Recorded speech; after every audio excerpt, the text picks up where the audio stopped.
All right, everybody, it is Colleen, and we are here for our first call of 2017. It's awesome to see you all. Thank you so much for getting on. I know everybody has busy things going on in your lives, lots going on, lots to do with family, activities, etc. So please and thank you for getting on, and thank you for watching the recording if you are watching later. For all of you that are on live, though, awesome, and it's really great to see your faces because I know we don't get to see each other except for our little Facebook posts all the time. So really cool to see you. Everybody is muted. You can unmute yourself to ask questions anytime, but it gives feedback and stuff if a lot of people are unmuted at the same time. So I'm going to keep it like that. So I have several different things I wanted to get to tonight, and then we can kind of have an open discussion if anybody wants to stay on. If you need to hop off after the first, bit, though, feel free to. That's totally okay. I have it recorded. We will share that in the team page as soon as I can. And just to mention, all of our team calls over the past year or more are all uploaded and on my YouTube page. So I'm not a big YouTuber. Like, it's funny, my son is on YouTube all the time and is like, comment, subscribe, all that stuff. That's not generally what I use my YouTube for a lot, but I'm starting to share more that would be good content for clients and customers, but mostly I use it for our team. So Colleen Arrington Fitness on YouTube, and if you subscribe, you'll get notices of what I upload. It's usually all team training stuff. So you guys would be who would want to be subscribed to me on that right now. And then I have a playlist for all our team calls and a playlist for team training. So please feel free to do that. They're actually, Tony, you got to check it out because there's some new photos for all of them, and you are highlighted on some of them as when you did some when you did some topics for us. So pretty cool. Check those out on the playlist there. But okay, so we're going to jump right in. Check out the YouTube recordings there, and past calls. There's good topics. They're pretty well identified, so you'll know what you're kind of getting into when you start watching one of those past team calls. Second announcement is some of you may have been involved in some of Sarah Try's training calls in the past. Yeah, please finish up, buddy, because that's going to get background noise. And she does, Sarah Try is another coach. She's a very, very successful 10-star coach, and she's a coach that started right around the same time that I did, and she's an amazing friend of mine. She is very into creating systems, helping people learn systems, and passing that information on to others. She shares her content so generously, and she's just told me about a call that she's opening up to us on Saturday. This call it's a webinar, it's an open like live webinar that she'll be doing. And there is a recording, but it'll only be available for a short time. So register if you are interested and if you want to get that recording. It is on the topic of, hold on.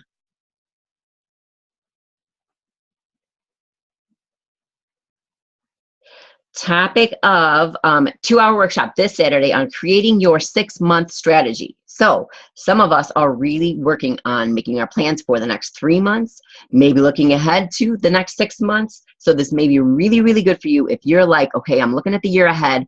I want to get my life organized. I want to get my business organized. This is for you. All right, this is a complete system we'll be planning out, from filling your challenge groups to recruiting coaches and everything in between. So I really encourage you to sign up. I will post a link. It's a webinar jam link, so it's totally set up to be a webinar. There's not usually connection issues or anything like that. And you just get on and watch and work during the workshop. So I will share that information, that link, in our team page, and please pass it on to anybody that's not on the call. Everybody is welcome. Let's see. Thirdly, anybody on, raise your hand if you were on the Success Club call today that that Elizabeth Gilbert did. Anybody on that call for Anybody's Success Club in December? So it was, I have not gotten on these before, and I've qualified for them. They're awesome people, awesome authors, but just for some reason it doesn't usually fit in the time frame that I have. I got on today and listened during my lunch at noon. It was so good. Why was it at noon, Lindsay? I think they're trying out different times because I think sometimes people in the evening or whatever won't get on. So if you qualify for it, you get the recording of it anyways, so you can listen after the fact. So now, I've got the recording to listen to again too. But I think they're trying out different times to see what people, what works for people. she was amazing. I've not read any of her books before. And Eat, Pray, Love is one of her books, as well as Big Magic.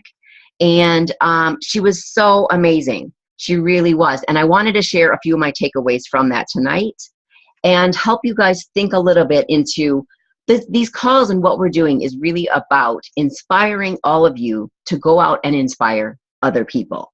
Okay, that's what we do in our business. And whether you're wanting to stay inspired yourself for your own fitness journey, for reaching out to other people and building your business, for creating a happier, healthier, more financially fulfilled life, that's what we want to do. So we want to inspire ourselves, inspire each other, and then reach out to other people. So that's why I want to share with you guys today, because I totally left that call feeling really inspired. And I wanted to share a few of my takeaways from that. So the first one, and this one is such a big topic in coaching. She talked about the idea of fear. And I don't know whether this is in some of her books or not, because I have not read the books, like I said. So I can't reference like find it in, this book. But talked about the idea of fear. And fear is something that is huge in building a coaching business, because we're putting ourselves out there, right? We're sharing our story. We're sharing what we're doing. We're not sure how everybody's going to react to it. So we think a lot of times that we're going to get a lot of negative response from people. We make these big stories up in our head and we become really crazy, scared to do lots of things a lot of the time. Maybe that's to get started with our journey. Maybe that's to get started with sharing what workouts we're doing and sharing that we are a resource for people. Maybe that's to invite people to join a group with us. But whatever it is that we're creating that fear about, think about it in this way.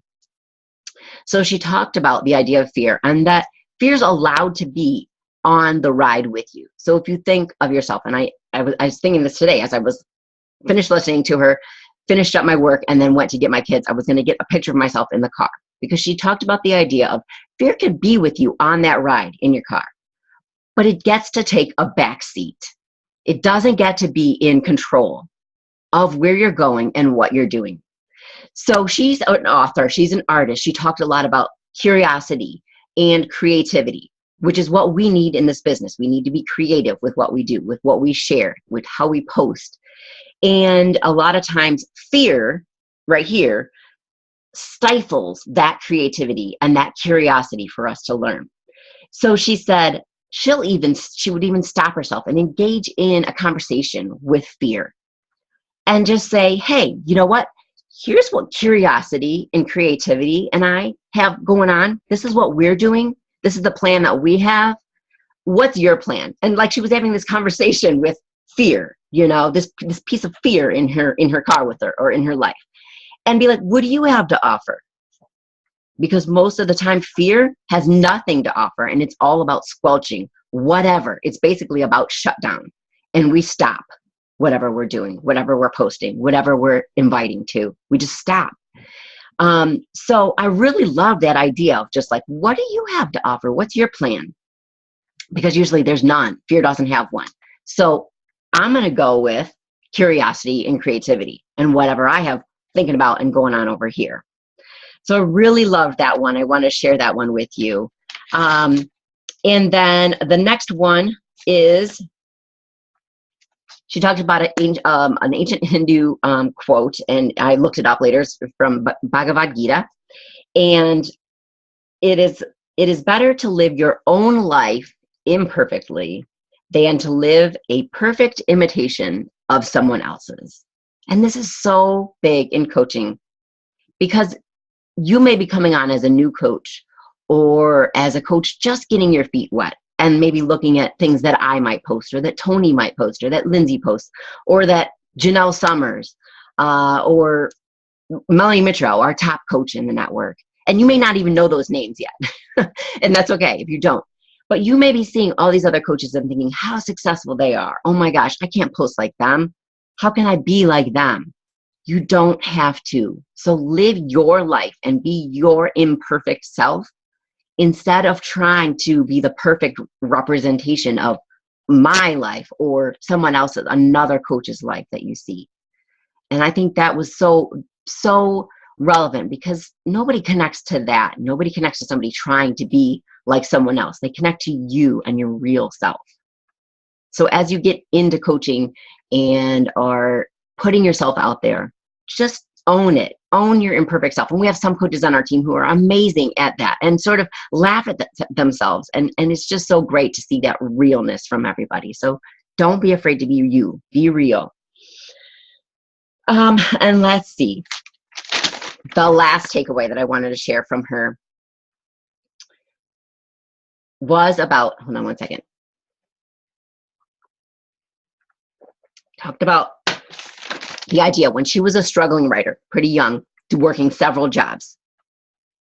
And I know this relates to a lot of you because a lot of you are working a full-time job. Maybe you got another part-time job and you've got coaching. Or maybe you are a busy mom and you've got other stuff that you're doing, and then you're also working coaching into your life. And she said that she was working all these jobs. She was doing all these other things. She had this, that, everything. And those are valid things. She needed to survive. She needed to pay her bills. But a woman, and I don't know how she knew this woman or what, but she said this room was like brutally honest in her face, but she really needed to hear it. And she said that the woman said, you say you want this thing. She said, the thing that matters to you most, and you don't have time for it. What are you willing to give up to live the life you're pretending you want so much? And I thought that she said, she was like, oh my God, what are you pretending? What do you mean? Why are you being, and the woman said, well, what's your favorite TV show? And she named, some show or whatever. Oh, Sopranos, and she knew all was going on in Sopranos. What's your favorite magazine? Oh, Vanity Fair and blah, blah, blah. And she could tell all about that. What's your favorite restaurant that you go to or whatever? And she had all these things and she's like, okay, I get it. She's like, but this woman pointed out, you have time for all of these other things that you're doing, but you're not having to learn about all these lives of celebrities or whatever, but you're not doing what you need to do the thing that you say you want the most. And this really applies to us with coaching, whether you're working to get out of a full-time job or whether you're working knowing you want to stay in your current job, but that you have some specific goals that you want with coaching, whether that's to help 10 people, whether that's to build a team of coaches and know that you need to be reaching out and supporting those people, whether you need to earn enough money to cover whatever other goals you have. You need to put some time and effort into coaching.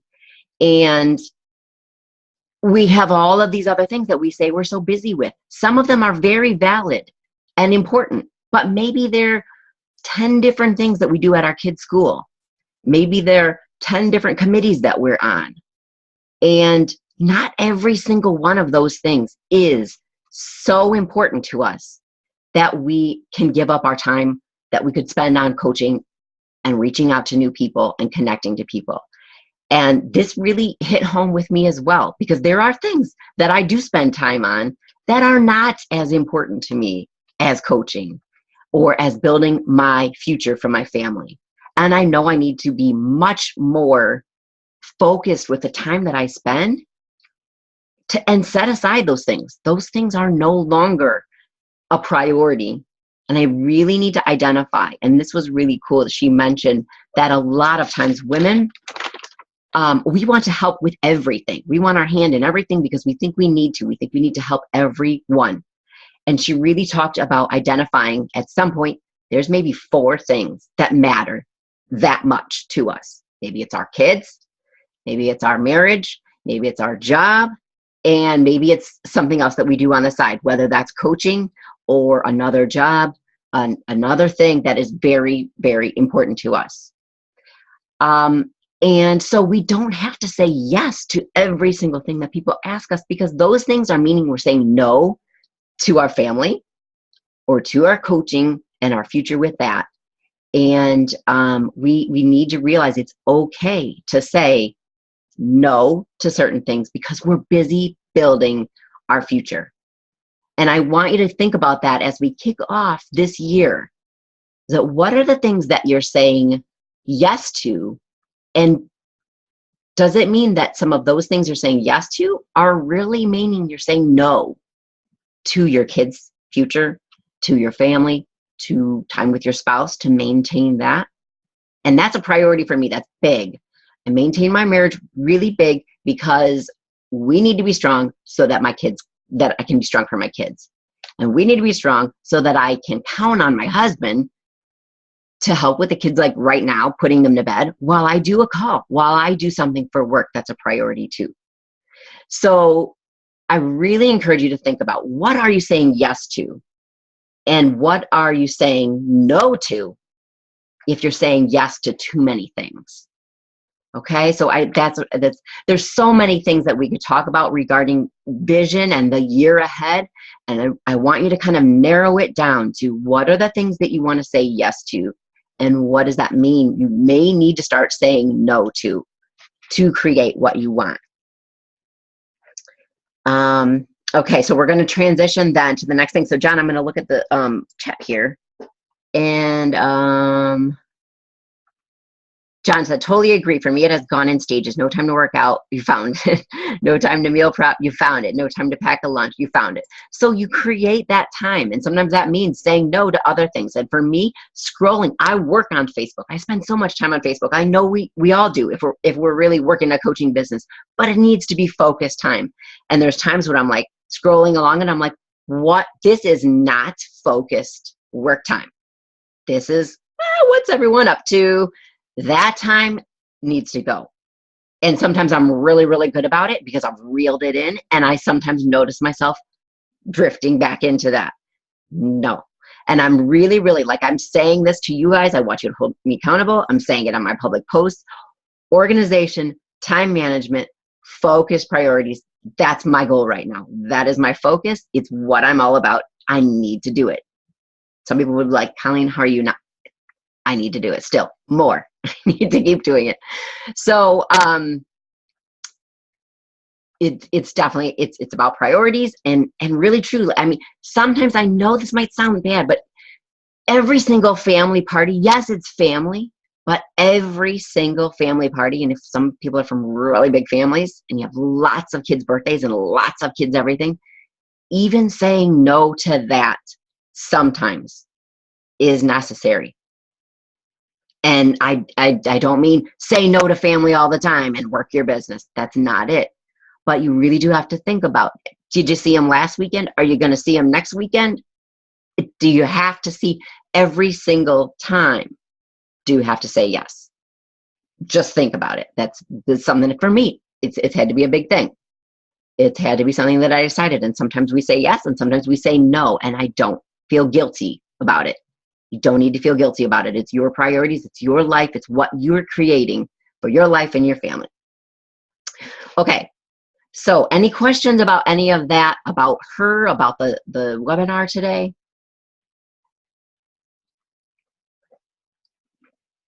Is it helpful to hear those kinds of things? Is it harsh? Are you like, oh my gosh, who is this lady? I know I'm going to have something to say, right?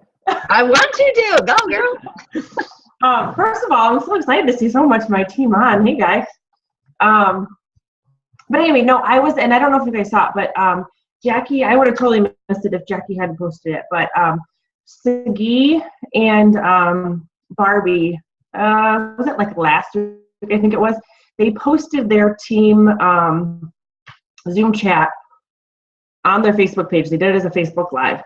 And I've been listening to it for 3 days now. Tomorrow I'll finish it up because I do my PD when I'm getting ready in the morning. So, and it's like an hour-long recording.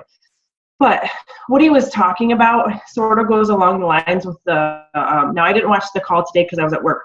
But what's going along with what Colleen was saying was like asking for help.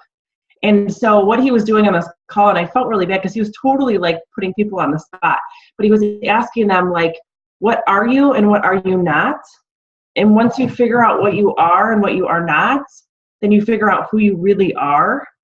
And I think it was like just a really big takeaway is to like really be, number one, your authentic self and share that with people. And like, how can you help people once you figure that out? But when I was listening to it this morning, what he was getting into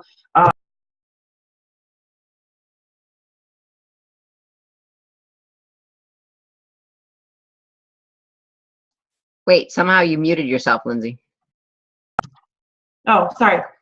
But what he was getting into today was talking about, I don't know where I muted myself, but was talking about some of the things that we talked about in the Go Giver group in December, was that I think so many times we try to take on everything, and like we don't like delegating, and whether it's because we think we do it better or it's a sign of weakness to ask other people for help, we have to ask for help because we're drowning. And you're never going to get out of the water if you keep drowning yourself. And like he was talking about, was like what we were talking about in the Go Giver, was you know how good it feels to help somebody else. Like it feels so good to give of yourself and to help somebody else. So by you not asking for help, you're depriving someone else of that good feeling that they get when they help you. So you know, if you're trying to deal with, you know, you're trying to deal with kids, you've got a full-time job, you're trying to do Beachbody, you're trying to meal prep, or you're trying to get your workouts in, you can't do it all without asking for help. So ask maybe if you need to carpool the kids, if you need to go with another parent and they pick up your kids one day from sports and then next day you pick them up so that you have a little bit of time to do the things you need to do.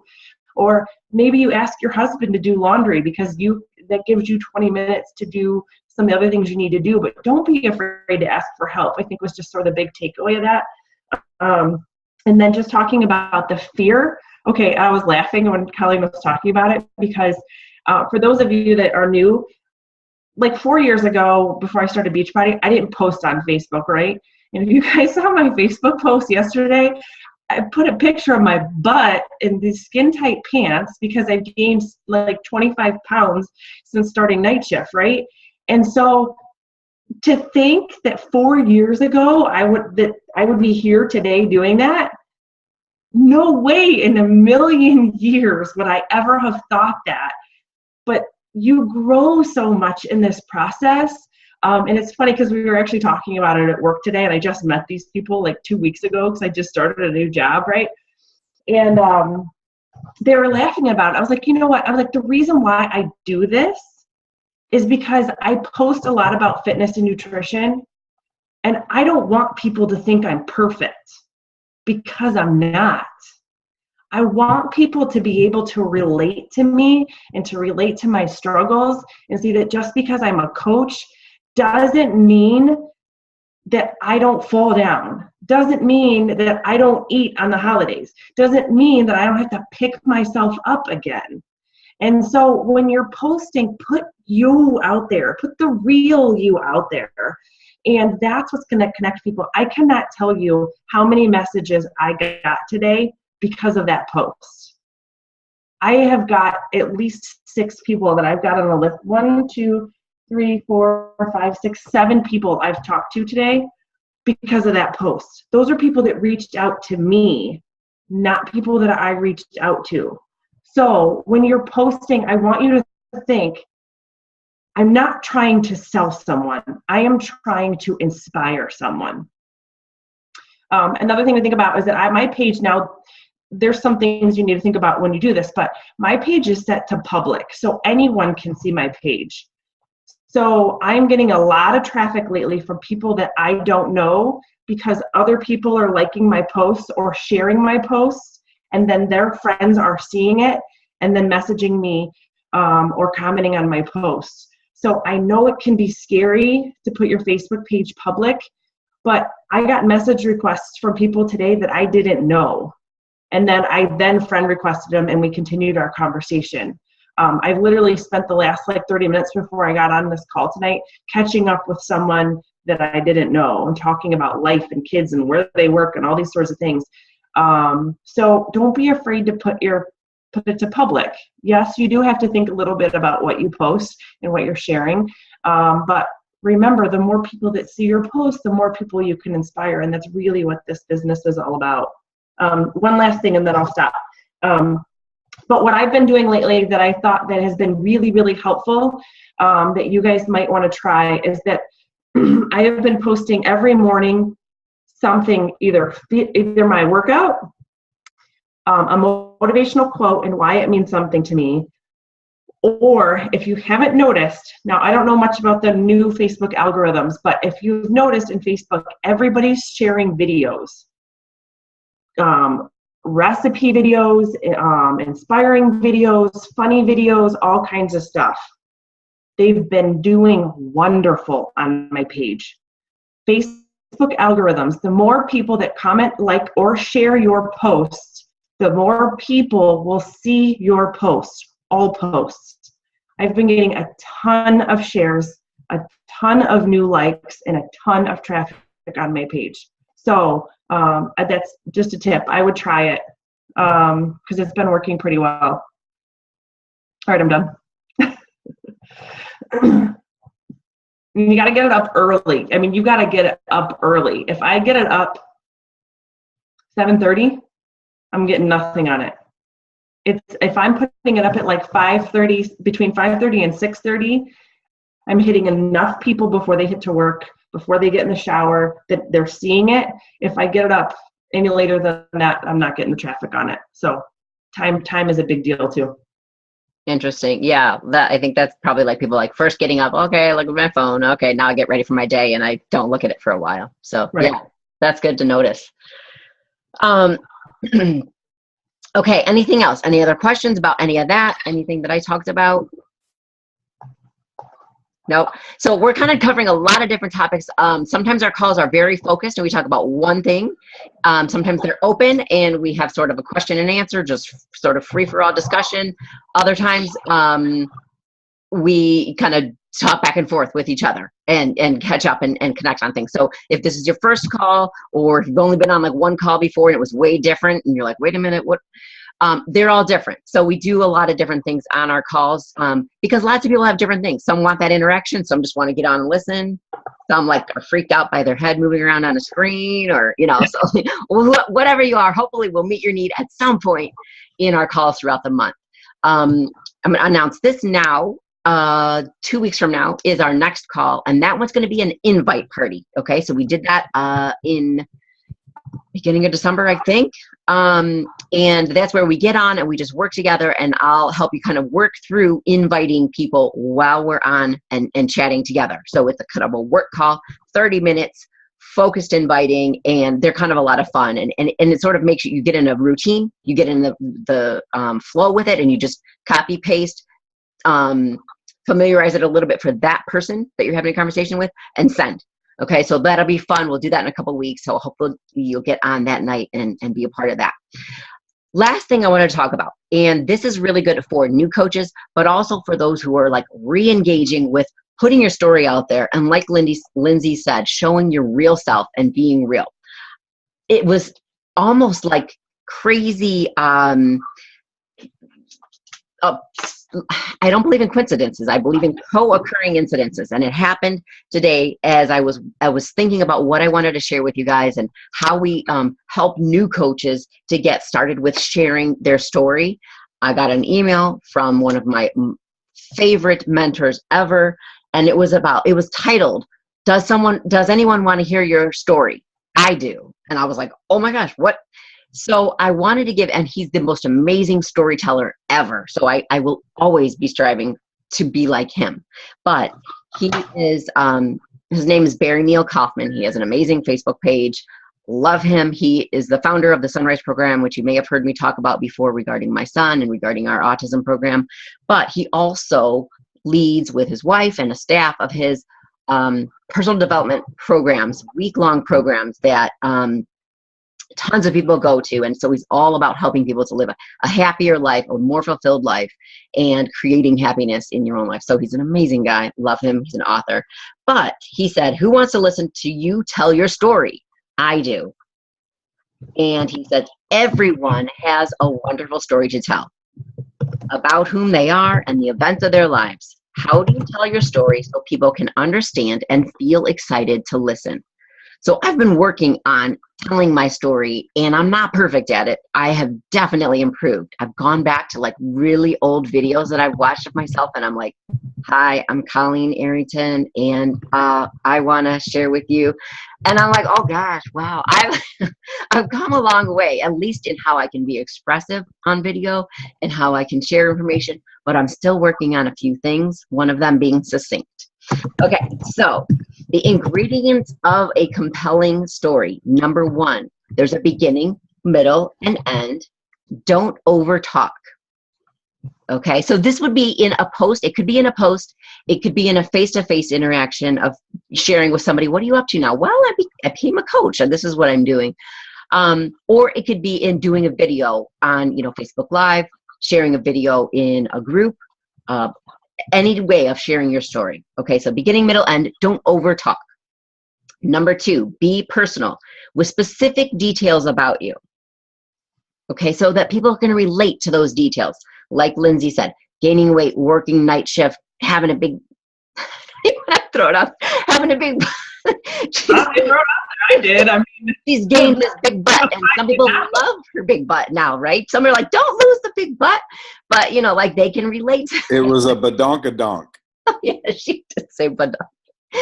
John unmutes himself to say badonkadonk. Okay. So be personal, share specific details. Number three, make the before and after clear. So what changed? What did you learn? What is different? And I hope you guys are taking notes. Like Shalene says, smart people take notes. So if you're learning how to tell your story, I hope you're taking notes on how to tell your story. So what changed? What did you learn? What is different? Simple enough. If you're sharing your Beachbody story, you can say, I was struggling in this way, whatever that was. Stressed, emotionally eating. I've shared mine. I don't want to go forever to share my whole story tonight, but share what was the issue, what was the struggle. Then share what changed. What did you start doing? What did you start learning that made you different in some way? And then what is different now? Number four, be deeply invested. Care about what you say, about what you share. Express emotions, whether you laugh or you might cry, get teary-eyed. Smile easily in your videos or show surprise. Use your facial expression. People are going to gravitate towards that. We want to talk to people that are expressive. So sometimes when I watch videos, I know people are trying to figure out the camera and look in the right spot and everything, but they're very sort of flat. And it just takes practice. I truly have practiced a lot looking at myself, talking in videos and thinking like, oh, I need to share a smile there, move my eyes more or something. But I practice that a lot in interactions with my son. I practice it a lot so that I can be better at it. But be invested. Show that you care about what you say. Like, nah, I just started eating cleaner. I just started doing some workouts. That's not engaging for people. Heighten your eye contact. I practice this also. When you're working on things with autism, you're working on eye contact. So practice making eye contact with people. I've realized it myself watching videos and how I talk to people. I look around when I'm thinking. I stop and look up. I sort of look like I'm rolling my eyes. It's something I need to work on because it might look kind of weird in videos or in conversations with people that I'm like, you want to break eye contact some. We have a special video all on video tips that Tony did for us. He talks about that. You want to break eye contact some. You're not staring at the person, but you want to make eye contact. You want to have that connection with them. So work on heightening your eye contact when you talk, and that you're not just looking at the wall behind, like notes. You might want to place notes if you're telling something really close to your camera. So I don't look like I'm looking up at the wall, like behind. I look like I'm really looking at my camera when I'm talking to you. Or if you're in person, of course, you're looking at the person. And if you're looking at a group of people, find a few people to look at rather than like trying to look at everybody or scan the whole room, but really look at those people and stay connected to them when you're talking and sharing your story. Okay, so I just want to encourage you to look at those things about how you tell your story, implement one or two of those things, and they will improve your story tremendously. Work on 3, 4, or 5 of them, and they really will help you become an amazing storyteller of what's changed in your life, how you've been impacted, how you can help other people, and really just how you engage with people as you talk with them. So I hope that's helpful. If you guys need a summary of that, let me know. I can post really bulleted points. There'll be several things that I'm sharing that I've mentioned tonight that I will also share in the sort of notes, comments in our team page, okay? Any questions about any of that before we part for the evening? Nope. Good. All right. Thank you guys so much for getting on. I hope that hearing some things tonight, and you never know what you're going to take away from a call. So I hope that hearing something tonight has been impactful for you, that you will take and move on into your work, your coaching, your reaching out to other people to inspire them in 2017. And I realized as I was going through my notes tonight that I could do like 4 separate calls on different things that were talked about today. So I will kind of hone in on some of those topics and maybe do some other specific trainings on those different things that so that you can pick and choose what you really want to learn more about and what you need to work on, you know, because I could share forever because she gave such great information. So I hope that, yeah. I was just gonna, I don't know if I would love, I want to start making scheduled Zoom chats for my team so that they know when they are, but I think with I told you my work schedule is crazy for the next 2 weeks. I'm gonna be out of town a lot. So we'll just be jumping onto yours for now, but, and not that they can't always, but I just wanted to say that maybe we should, and see what you guys think of this too, but let's just throw out some topics and then just say, hey, like which one interests you the most. Julie had given me some ideas that she would love to have a Zoom about how to keep your customers engaged. Okay. That we focus a lot about how to get them, but not so much on like how to keep them connected and motivated once you have them. And what was her other one? Oh, how to respond when you see like your Facebook friends posting about wanting to lose weight or you know, trying other products and stuff like that, and sort of like how do you even initiate that conversation? Do you initiate the conversation? Sort of things like that. But I thought they were both very good topics. But I'd be interested to see what other people are feeling like they need to. Yeah, if anybody has a topic right now that you want to throw out, I'm making a list. So please unmute yourself and do that. Also, I did a very brief Google form that I would love feedback from all of you. I'll be sharing it, promoting it more, but I posted it last week before the weekend, and then I know there was a lot of Super Saturday talk, so it might have gotten lost. I really would love your feedback on that. It is a few very short questions, and that was one of them. What's a specific area of training you'd like more learning on? And can you pin it? Yeah, I'll definitely do that, and I'll put the link. I'll put the link for it in the pinned, sort of all of the announcements are in that pinned post. If you guys need any information, websites or whatever, make sure you check the pinned post because a lot of that is there in the Team Inspire Action page. And I will make sure to share that because I would love to get your feedback from all of you on that really short Google form. Any other topics that's on the top of your head you want to throw out now? Put them in the chat or mention them. Nope. Okay. Always feel free to ask for them and share them. I'm sure you are not the only one. If you have the suggestion, someone else probably would like to learn about that too. All right. And all right, I was just looking at the chat. So you guys are just talking about John's comments on Lindsay's post. Thank you guys again so much for getting on. I will get this recording uploaded and share it with the team as soon as I possibly can. Thank you guys. Have a great night.